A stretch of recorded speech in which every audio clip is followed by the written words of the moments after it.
2026 ফেব্রুয়ারি মাসে যে জাতীয় সংসদ নির্বাচন অনুষ্ঠিত হবে, সেই জাতীয় সংসদ অনুষ্ঠানকে অর্থবহ, নিরপেক্ষ, সকলের কাছে গ্রহণযোগ্য করে তোলার জন্য এই মুহূর্ত থেকে যেটা প্রয়োজন হচ্ছে অন্তর্বর্তীকালীন সরকারকে এখন কেয়ারটেকার গভর্নমেন্টের আদলে নিতে হবে। অর্থাৎ কেয়ারটেকার গভর্নমেন্টের বলতে আমরা যা বুঝাই, অর্থাৎ তত্ত্বাবধায়ক সরকার, সেই ভূমিকায় তাদেরকে যেতে হবে। ও সেই জন্য প্রথমেই যে বিষয়টির প্রয়োজন হবে তা হচ্ছে প্রশাসনকে পুরোপুরিভাবে নিরপেক্ষ একটা ধারণা জনগণের মধ্যে তৈরি করতে হবে।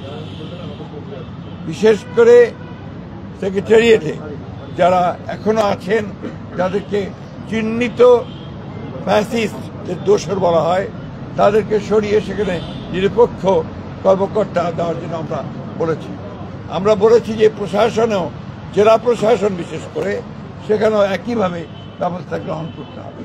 এবং আমরা কিছু কিছু কথা বলে এসেছি যেগুলো আমরা মনে করেছি যে তারা এখনো সেই পুরনো সরকারের, ফ্যাসিস্ট সরকারের স্বার্থ পূরণ করছে, তাদেরকে অপসারণের কথা আমরা বলেছি।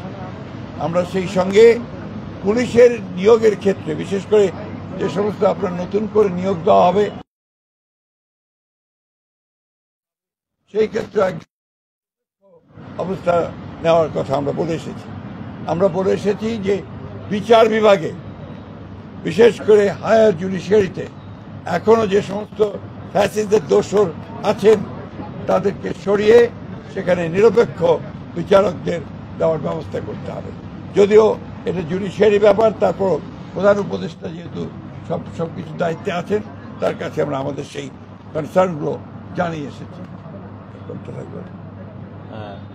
সরকারকে নিরপেক্ষতা বজায় রাখার জন্য এবং সরকারকে সম্পূর্ণভাবে নিরপেক্ষতা বজায় রাখার জন্য সরকারের মধ্যে যদি কোনো দলীয় লোক থেকে থাকেন তাকে অপসারণ করার জন্য আমরা দাবি জানিয়ে এসেছি। এটাই ছিল প্রধান মূল কথা।